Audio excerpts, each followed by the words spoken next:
नमस्कार। इस वक्त एक बड़ी खबर आ रही है और खबर यह है कि चुनाव आयोग के डेडलाइन से 24 घंटे पहले 6 तारीख तक चुनाव आयोग का डेडलाइन है कि आप अधिकारियों का ट्रांसफर कर सकते हैं। डेडलाइन से ठीक 24 घंटे पहले 103 सीनियर डिप्टी कलेक्टर का ट्रांसफर किया गया है।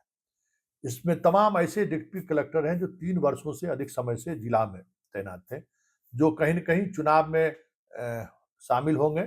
इसलिए चुनाव आयोग की जो एक गाइडलाइन है कि 3 वर्ष से ज़्यादा आप जो कहीं भी पोस्टिंग है उनको हटा दिया जाए। तो ऐसे लगभग 103 अधिकारियों का ट्रांसफर किया गया है और ये अधिकारी आपको नीरज कुमार हैं, जो विभागीय जाँच अपर समाहर्ता थे। मधुबनी उनका लखीसराय कर दिया गया है, अपर दंडाधिकारी। इसके अलावा अगर महत्वपूर्ण अगर ट्रांसफर की बात करें तो पटना के में पदस्थापित थे अमलेंदु कुमार सिंह, अपर जिला दंडाधिकारी आपूर्ति। उनको संयुक्त सचिव गृह विभाग में भेजा गया। तो कुल इस तरीके के 103 अधिकारियों का ट्रांसफर किया गया। 2 ट्रांसफर ऐसा है जो हैरान करने वाला है। एक अरवल का डीएम और अरवल का एसपी भी, दोनों को हटाया गया है। डीएम के तौर पर अगर देखिए, अरवल के एसपी मुस्लिम थे, डीएम यादव। हम ये इसलिए कह रहे हैं कि दोनों अधिकारियों का परफॉर्मेंस कोई ऐसा नहीं था कि उनका तबादला कर दिया जाए, वो भी चुनाव से ठीक पहले। मतलब इस इतने इतने करीब समय में 24 घंटे पहले ट्रांसफर कर रहे हैं। तो एक तो मैसेज पहली बार ऐसा देखने को मिल रहा है कि नीतीश कुमार के शासनकाल में एमवाई समीकरण को मतलब पदाधिकारियों में पूरी तौर पर फील्ड से बाहर कर दिया गया है।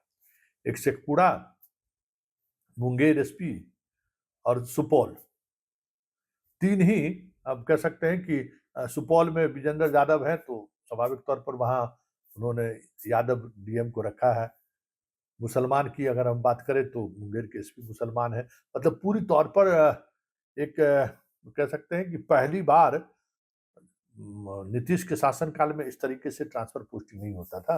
मुसलमानों पर तो भरोसा नीतीश कुमार का रहता था। यही वजह कि 1-2 जगह मुसलमान डीएम एसपी बच गए हैं। लेकिन एक संकेत साफ है इस तबादले से कि बीजेपी अपनी मर्जी कहीं न कहीं चलाने की कोशिश हुई है और सरकार उस मर्जी के साथ खरा दिख रहा है।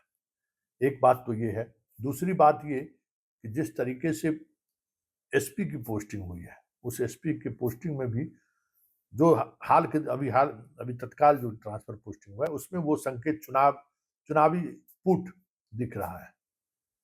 लेकिन एक बड़ी बात है, जिन बातों के सहारे ट्रांसफर पोस्टिंग के मामले में नीतीश कुमार कभी इस तरीके से ट्रांसफर पोस्टिंग करते हुए नहीं दिखे। तो मतलब अब चीजें बिहार में बदलनी शुरू हो गई है। देखिए आगे-आगे होता है क्या, लेकिन इस तबादले ने एक संकेत ज़रूर दिया है कि अब आने वाले समय में सरकार जिसकी भी हो, बीजेपी की का दबदबा तबादले के रूप में भी अगर आने वाले समय में देखने को मिले तो कोई बड़ी बात नहीं होगी। क्योंकि तबादले को लेकर नीतीश कुमार लालू यादव की बात को भी वो सहन नहीं करते थे। एसपी, डीएम, एसडीओ, डीएसपी इन सब स्तर के अधिकारियों, बीडीओ, सीओ तक तबादले में हस्तक्षेप कभी बर्दाश्त नहीं करते थे।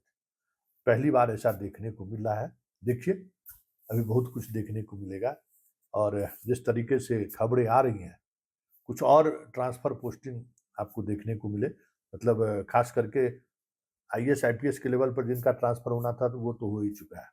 निचले स्तर पर 1-2 एसडीपीओ का कल ट्रांसफर हुआ था, वो आपने देख ही लिया है।